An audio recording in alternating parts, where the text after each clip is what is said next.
Cette année, je pars en vacances au bord de la mer, en Camargue.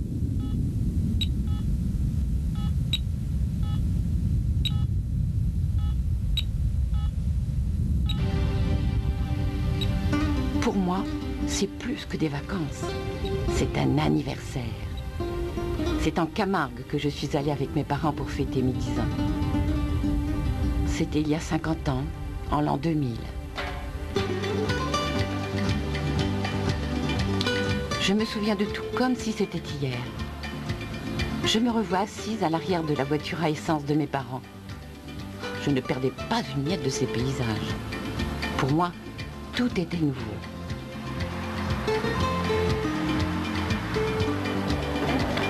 Je revois aussi le petit hôtel des Saintes-Maries de la Mer, les ruelles avec les boutiques. Et ma frayeur quand j'ai vu débouler les gardiens à cheval avec les taureaux. C'est interdit maintenant de faire des jeux avec les animaux.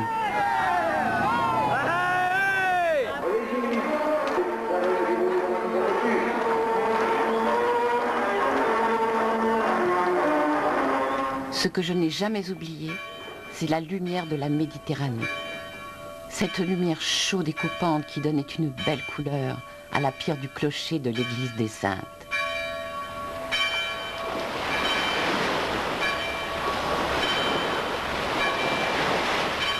Je ne me souviens pas d'avoir revu des couleurs comme ça. Depuis cette époque, j'ai l'impression de n'avoir connu que des ciels sales comme celui que nous avons devant nous, depuis que le jour s'est levé sur notre route vers la Camargue. Je repense à cette belle matinée de juillet 2000, deuxième jour de mes vacances. On s'était levé tôt. On a longé une grande digue jusqu'à la réserve naturelle de Camargue. À partir de là, il fallait aller à pied.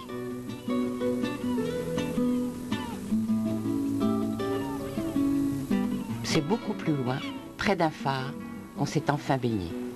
Ma mère, mon père et moi, on était tellement contents qu'on s'est amusés comme des petits fous.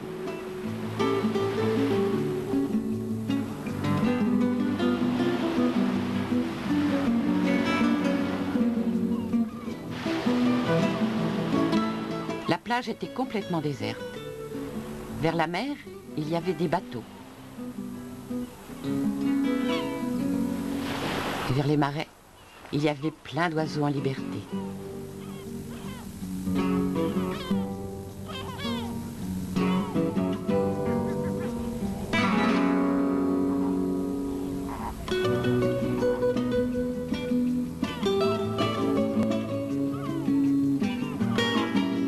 C'était tellement sauvage que j'avais l'impression d'être la première petite fille du monde au premier matin de l'univers.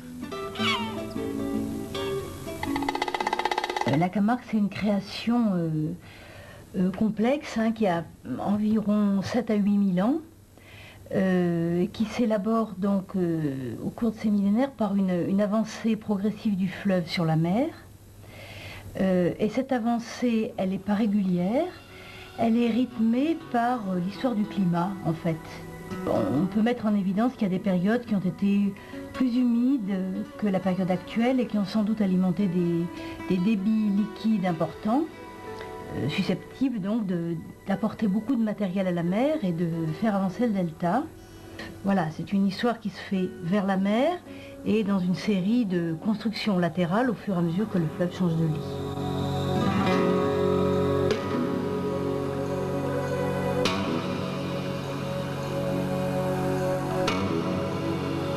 Ce milieu naturel est relativement artificialisé par les apports d'eau et toute la gestion en eau qu'on peut faire grâce ou à cause, ça dépend de quel point de vue on se place, des digues qui ont été construites à la fin du milieu du dernier siècle et pour les digues du Rhône et la digue à la mer également à peu près à la même époque qui a fermé le delta complètement et qui fait que maintenant on peut considérer la Camargue comme un milieu artificialisé parce que ne correspondant plus complètement au fonctionnement d'un milieu naturel.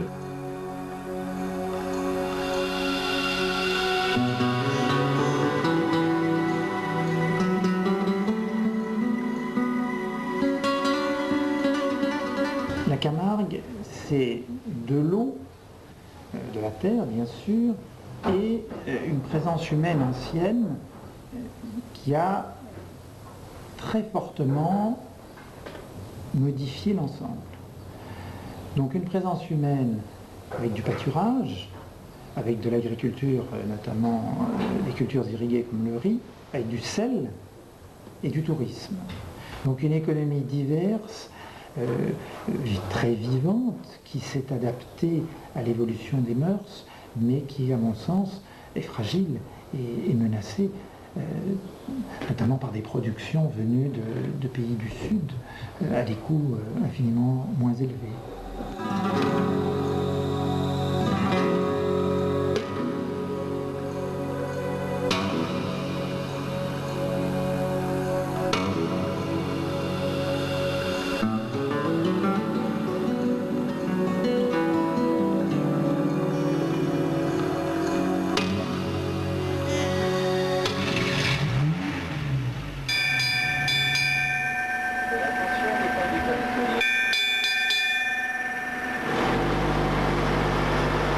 Le petit train des Salins.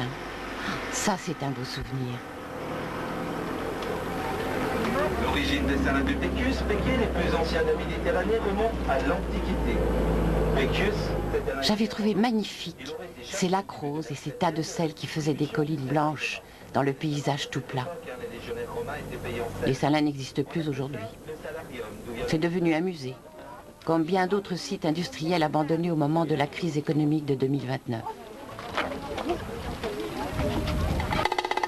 Les Salins aujourd'hui couvrent 25 000 hectares en Camargue, près de 30 000 exactement, qui correspond globalement au quart de la surface de Camargue, et en côte, en linéaire de côte de rivage marin, de représenter plus des 2 tiers. Et ces 25 000 hectares permettent de produire 1 320 000 tonnes de sel en moyenne par an. Les Salins du Midi de la France sont les plus gros producteurs de sel en Europe.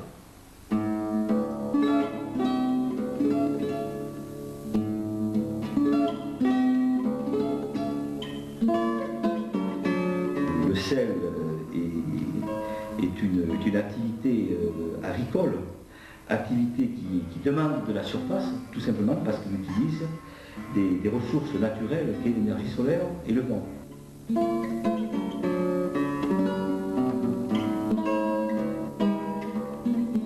Et on a constaté depuis très longtemps, il ne faut pas penser que ce n'est pas récent, la mer a tendance à avancer, notamment dans certains endroits, et à au contraire s'engraisser de l'autre. Donc ces mouvements d'érosion, du fait que nous avons des activités économiques, nous avons été amenés donc à créer des systèmes de défense qui nous permettent de pouvoir assurer cette production de ce domaine. Les méthodes qui font la preuve qu'aujourd'hui on peut se protéger correctement de la mer, c'est tout simplement de faire des épis transversaux qui permettent de pouvoir piéger le sable qui a tendance à vouloir migrer ailleurs pour aller engraisser d'autres surfaces. Et créer ces différents systèmes, c'est pas rien. Hein. Je vois par exemple, entre les tempêtes de 82 et la dernière tempête de 97, nous avons dépensé plus de 150 millions de francs. Et pour vous dire, la dernière facture que nous avons payée, après le raz-de-marée, pas le raz-de-marée, mais la tempête que nous avons eue en décembre 97, nous avons payé 23 millions, soit plus de la moitié de nos résultats d'une année. Nous ne pourrons pas continuer éternellement à contenir toutes les agressions de la mer que nous avons actuellement.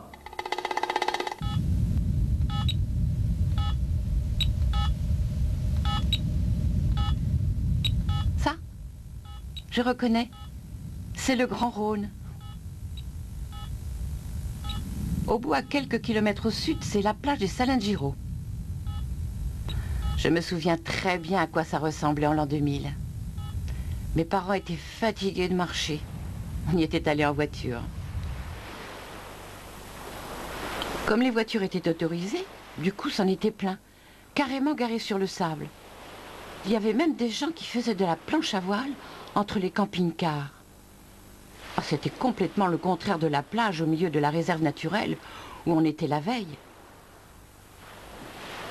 Si je me souviens si bien de ces détails, c'est que justement ce jour-là, j'ai vu et entendu des choses qui ont provoqué un vrai choc dans ma tête.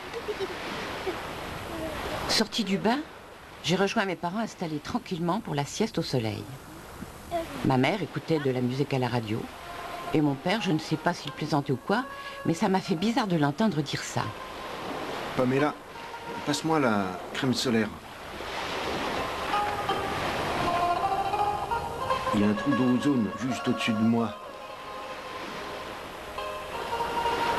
Il ne peut rien. C'est l'été. Vous bronzez tranquillement. Pendant que la banquise fond, vous vous liquéfiez sur la plage. Mais savez-vous que vous êtes déjà victime de l'effet de serre et du réchauffement climatique?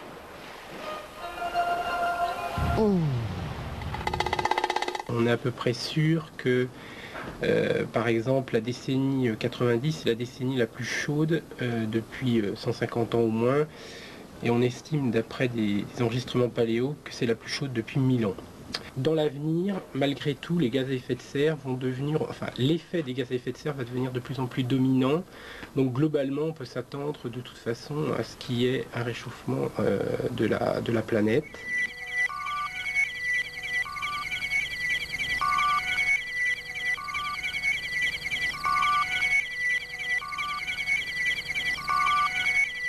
Moi, je suis économiste et je ne peux faire que, comme tout un chacun, écouter ce que nous disent les climatologues. Pendant longtemps, ils ne pouvaient pas nous dire de façon certaine si le rôle de l'homme dans cette transformation était décelable. Depuis 5 ans maintenant, ils disent que ce rôle est réel et que l'ensemble des rejets de carbone que nous faisons quand nous nous transportons, quand nous nous chauffons, à travers notre consommation de pétrole, de gaz ou de charbon, est susceptible d'avoir un impact réel dans les équilibres climatiques. Il y a d'autres sources de perturbations, par exemple, puisqu'on est dans cette région, les rejets de gaz méthane à partir des rizières. Mais même si on ne peut pas négliger un tel phénomène, il faut bien voir que le gaz méthane, lui, est moins dangereux au sens où il a une durée de vie beaucoup plus courte dans l'atmosphère que le CO2, le gaz carbonique, qui lui a une durée de vie presque illimitée et donc crée des phénomènes quasiment irréversibles. Alors, tout ce que l'économiste peut dire en plus, c'est que, en raison de l'inertie des systèmes techniques, de notre façon de se transporter, d'être dépendant d'un système de transport fondé sur le pétrole, eh bien, si on attend trop pour réagir, si on attend des preuves définitives des risques climatiques, alors il sera bien trop tard pour s'adapter.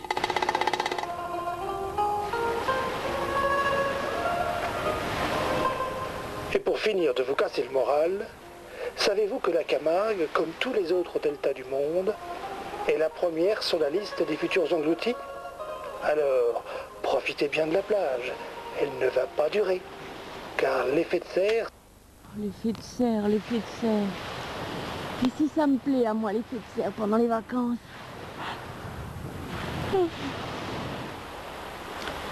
Autant d'inconscience, ça m'a dépassée.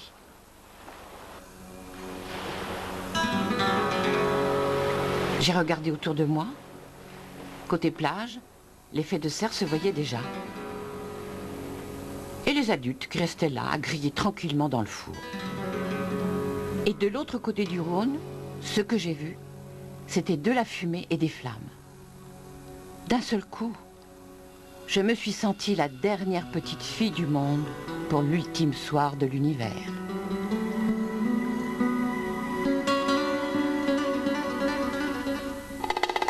On ne peut pas continuer à dire le climat va se réchauffer de 3 ou 4 degrés et demain nos terres, notre Camargue va être inondée, et naturellement on est contre, et puis en même temps râler contre le gouvernement qui ne baisse pas les impôts et qui encourage eux-mêmes par le prix du fioul le transport routier. On ne peut pas continuer à avoir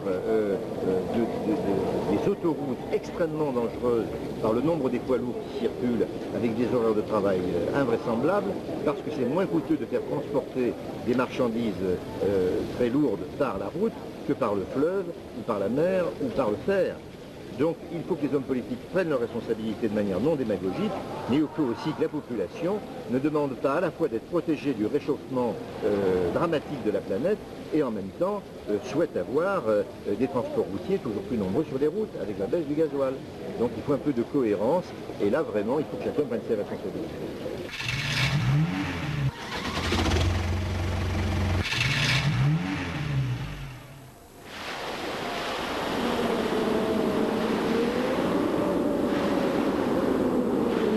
Un peu plus tard, le vent s'est levé. Le temps a tourné à l'orage, en plein mois de juillet. Voilà, sous mes yeux, le climat était déjà en train de changer. C'est ce que je me disais en voyant arriver la pluie.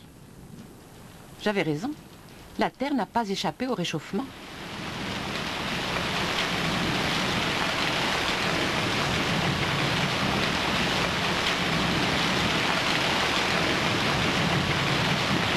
Aujourd'hui, j'ai 60 ans et je n'ai pas l'impression d'avoir fait grand-chose pour l'éviter. Quand les émissions de gaz carboniques ont été interdites dans les années 30, c'était déjà trop tard. Quant au gaz méthane, n'en parlons pas. On nourrit la planète avec des centaines de millions d'hectares de riz. Il suffit de voir ici. Il y en avait déjà beaucoup en l'an 2000. Il y en a maintenant partout. Les rizières ont pris la place des marais salants. Je ne reconnais plus la côte. Il n'y a qu'une grande digue de pierre qui va d'un bras du Rhône à l'autre. La Camargue est fermée. La mer qui a monté a recouvert tout le sable jusqu'à la digue.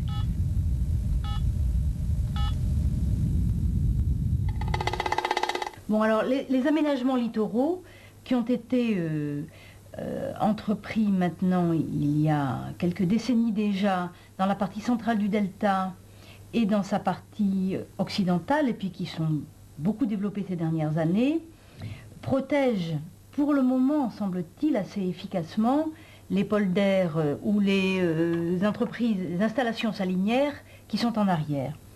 Mais on peut penser que leurs effets à court ou à moyen terme risquent d'être dangereux pour le delta.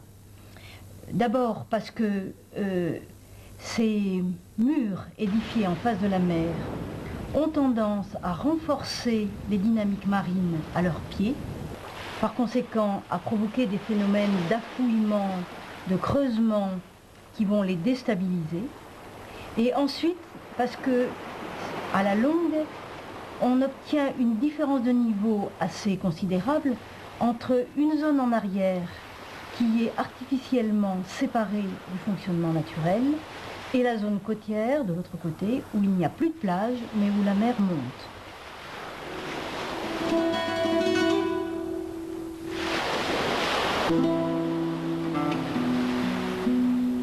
Pour le futur, on peut considérer que ce niveau de la mer va aussi continuer à augmenter. On est à peu près certain du niveau, si vous voulez, d'expansion du volume de l'eau. Par contre, il y a des incertitudes énormes qui pèsent sur l'évolution du Groenland ou de l'Antarctique. Et bien évidemment, le Groenland ou l'Antarctique, si on modifie leur degré de fusion, de fonte, de libération d'eau en quelque sorte, ça peut changer énormément le niveau marin. Il suffit de savoir que le Groenland, par exemple, s'il fond en totalité, ça veut dire 7 mètres de plus. Et l'Antarctique, c'est plutôt de l'ordre... Mais l'Antarctique, on ne pense pas qu'il va fondre totalement, de même que le Groenland. Mais enfin, c'est pour donner un ordre d'idée. L'Antarctique, c'est 65 mètres.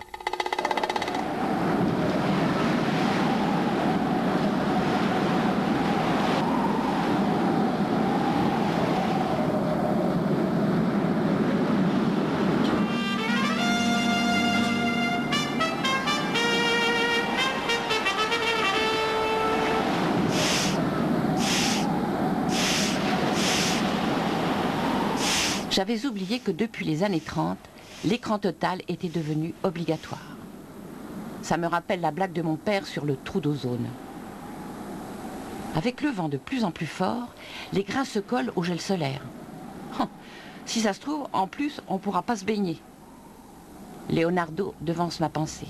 Il me dit, Pamela, si la météo n'annonce pas d'amélioration, on s'en va d'ici. Ici Nicolas Duculot de Télécamargue qui vous parle en direct des Saintes-Maries-de-la-Mer. Les services d'Eurométéo annoncent une énorme tempête. On prévoit des pointes de vent à 150 km/h pour la nuit. Les autorités recommandent aux Camarguais de condamner leurs volets et leurs portes et d'attacher tous les objets qui pourraient s'envoler et provoquer des accidents.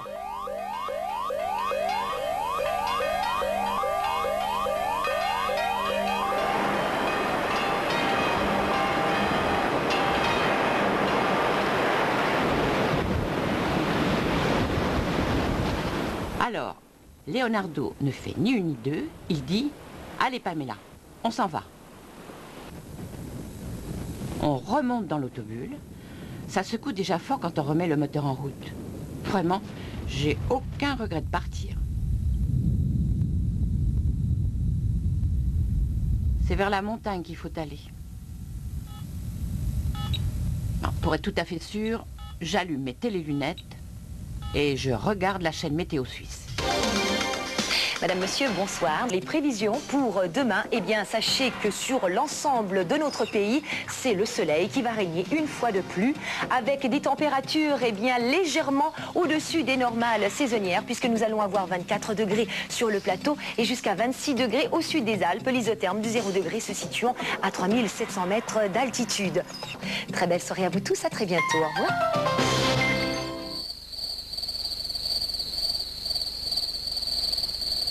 On a dormi en route et ce matin, on se retrouve en Suisse, à voler à plus de 4500 mètres au-dessus des montagnes de neige.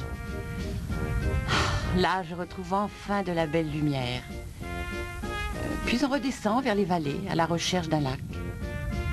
Comme l'annonçait la météo, il fait beau et chaud. On est content.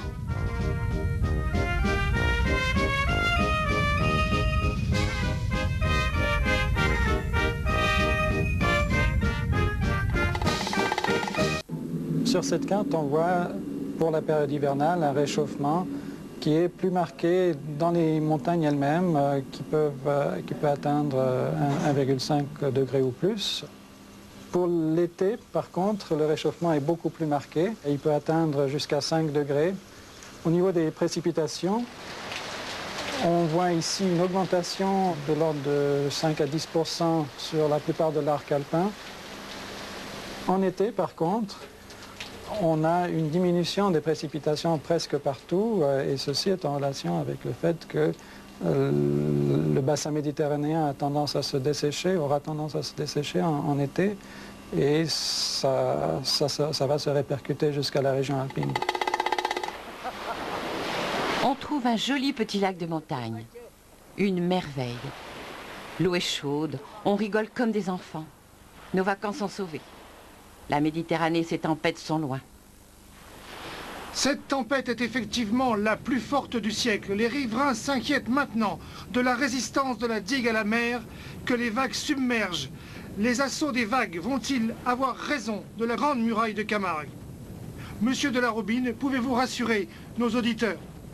Je voudrais rassurer les Camarguais pour leur dire que nous avons pris toutes les mesures pour que les terres basses de Camargue soient définitivement et totalement protégées contre tout risque d'envahissement par l'eau de mer, quelle que soit la force de la tempête.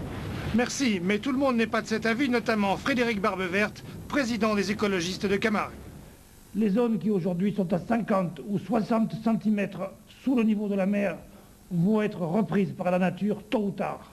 Et peut-être plus tôt qu'on le croit. Ce qu'on craint maintenant, c'est qu'une crue du Rhône vienne aggraver la situation.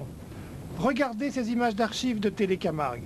C'était l'inondation du siècle dernier, je veux dire celle de 1993. La digue du Rhône avait cédé à cause justement de la conjonction d'une tempête et d'une crue du Rhône. C'était la première fois qu'un tel événement se produisait. On l'avait attribué à la fatalité, c'était en fait le premier symptôme du changement climatique. Toutes les cultures avaient été détruites et la plupart des maisons avaient été abandonnées par leurs propriétaires. On voit aussi sur ces images les efforts colossaux qu'il avait fallu déployer pour colmater les brèches avec les moyens de l'époque.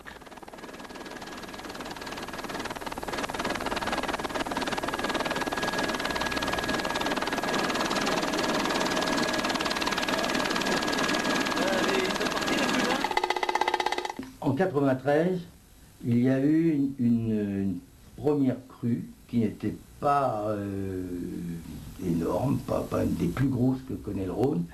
Je crois que le débit maximal a été de quelque chose comme 9600 mètres cubes secondes, ce qui est beaucoup pour un fleuve qui en temps normal n'en charrie que quelques milliers. Mais bon, là, il y a eu une conjonction de phénomènes, c'est-à-dire qu'il y a eu une tempête qui a élevé le niveau de la mer et qui a empêché l'écoulement du fleuve. Fort heureusement, il n'y a pas eu de rupture sur le Grand Rhône. Car évidemment, le Grand Rhône charrie l'essentiel du débit du fleuve. Donc, les ruptures qui ont eu lieu sur les digues du Petit Rhône. Alors, en octobre 93, la grosse cassure a eu lieu ici à Figares. Le problème, c'est que très vite, cette digue sableuse s'est effondrée, qui a eu une brèche très large, qui a laissé passer un volume d'eau du Rhône important. En janvier 1994, la digue a cassé un peu plus bas, ici, à Lorissay. Dans la région de Lorissay, il y a des dunes fossiles, donc c'est une région sableuse également. Et puis a cassé ici, un peu en amont des travaux qui ont été faits pour l'autoroute. La conjonction de la tempête de novembre 82 et de la crue du fleuve de janvier 94, là, aurait vraiment des conséquences catastrophiques.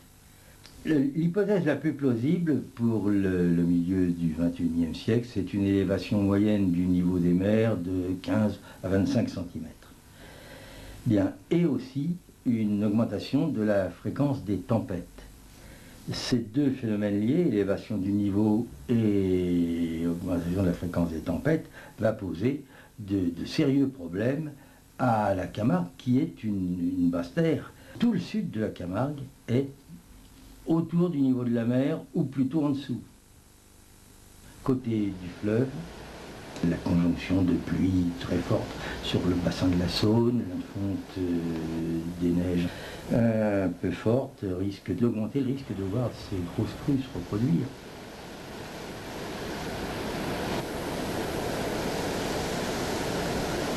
S'il y a une tempête et une crue importante du fleuve, là il y a vraiment la Camargue court vraiment de gros risques. La digue à la mer a lâché. Après 24 heures de tempête ininterrompue, les vagues de 6 à 8 mètres l'ont totalement détruite. Mais que s'est-il passé pour que cette muraille cède alors qu'elle était réputée indestructible? Il s'est passé que les vagues ont creusé sous la masse des rochers et que la digue s'est enfoncée dans le sable devenu mouvant. Avec des terres situées en moyenne à 60 cm sous le niveau de la mer, c'est toute la moitié côtière du delta qui est en train de se remplir. Et cette eau de mer qui monte vers le nord rencontre les eaux du Rhône qui déferlent vers le sud, car le Rhône est en crue à cause des pluies exceptionnelles qui tombent sur les Cévennes et les Alpilles. La question cruciale est maintenant, les digues du Rhône vont-elles tenir ? Mais pendant que je vous parle, une incroyable information nous parvient de nos confrères de la télévision suisse. Cette nouvelle bouleverse toutes les prévisions sur la résistance possible des digues du Rhône. Le présentateur de la TSR est en train de parler. Je vous le laisse écouter. Le glacier du Strudel a cédé. À cause de la chaleur exceptionnelle qui sévit depuis plusieurs mois sur toute la Suisse, la paroi de glace, devenue trop fragile, a libéré un immense lac qui s'était formé à l'intérieur. Ces images sont les seules dont nous disposons pour l'instant. Elles ne montrent hélas qu'une petite partie de la réalité. La coulée a fait sauter tous les barrages en aval et détruit tout sur son passage. Heureusement, depuis les catastrophes précédentes, les vallées à risque ont été évacuées et aucune victime n'est à déplorer.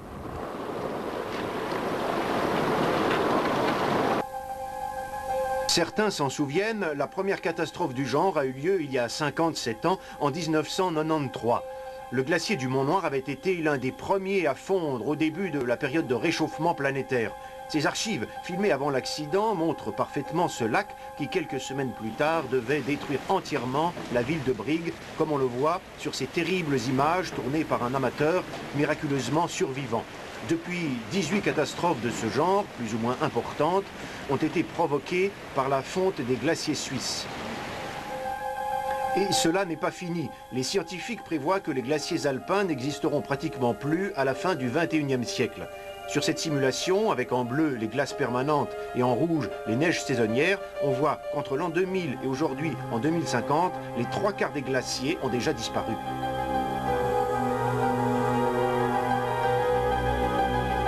Nous revenons maintenant à la catastrophe actuelle du glacier de Strudel, dont les dernières images viennent de nous parvenir. L'énorme flot que l'on voit ici devrait, dans quelques heures, s'engouffrer dans la vallée du Rhône. Une dépêche vient de tomber, elle m'apprend que les autorités suisses ont alerté les politiques et les médias français de l'imminence de la catastrophe en France méridionale. Et à l'instant où je vous parle, la déferlante arrive au lac de Montaut sur l'un des affluents les plus importants du Rhône. Leonardo!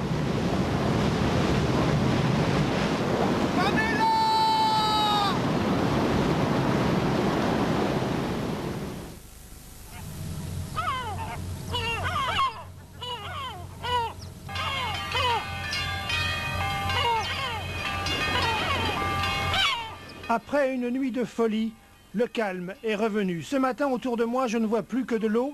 Les Saintes-Maries ont disparu. La ville entière est engloutie comme l'Atlantide. Le seul bâtiment qui dépasse, c'est l'église. Sur le toit, les derniers habitants attendent les sauveteurs. Mais que s'est-il passé? Il s'est passé que l'énorme flot venu de Suisse a donné le coup de grâce en brisant toutes les digues du Grand Rhône comme du Petit Rhône. La Camargue est totalement sous les eaux. La mer va jusqu'à la ville d'Arles. Et regardez, le clocher de l'église des Saintes-Maries s'enfonce maintenant dans les sables mouvants comme le Titanic dans l'océan. Ah, j'entends un aéronef, je le vois, ça y est, il me voit, je vais être sauvé, il me lance une corde, je la prends, je rends l'antenne, à vous les studios. La rupture des digues du Rhône et de la digue à la mer ne serait pas forcément une catastrophe écologique au sens environnemental du terme. Très honnêtement, je ne pense pas que ça amène des désagréments d'un point de vue biologique ou d'un point de vue écologique. Ça amènerait peut-être une plus grande biodiversité et ça éviterait peut-être la banalisation des milieux qu'on voit apparaître maintenant avec ces apports d'eau douce qui font que tous les milieux qui sont autour de la réserve de Camargue sont gérés de la même manière. Et d'un côté, c'est un certain appauvrissement qu'on amène. Donc, qu'on parle de catastrophe humaine parce que y a des gens qui ont des maisons qui sont sous l'eau ou qui ont des problèmes, etc. D'accord, et ça je le conçois, c'est tout à fait normal, mais on ne peut pas parler de catastrophe écologique quand on redonne à un milieu son fonctionnement naturel.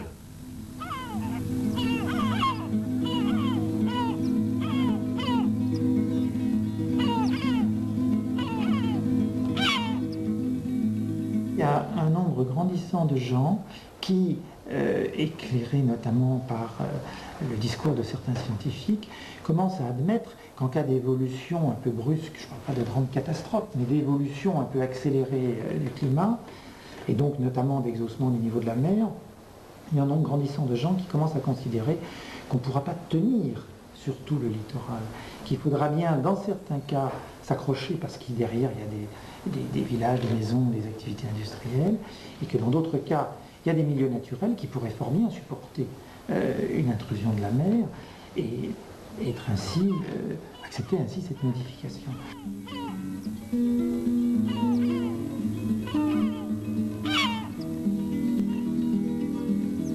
La solution sage, à l'heure actuelle, c'est sans doute de défendre certains secteurs. On peut encore le faire pendant un certain temps, de façon raisonnable. Et puis d'envisager un recul différé, progressif. Ça ne sera pas, à mon avis, un recul catastrophique, jamais. On aura un déplacement du cordon dunaire sur lui-même, sur quelques centaines de mètres, peut-être quelques kilomètres en arrière, inégal selon les lieux, puisqu'il y a encore des secteurs où la Camargue se défend très bien, voire même avance.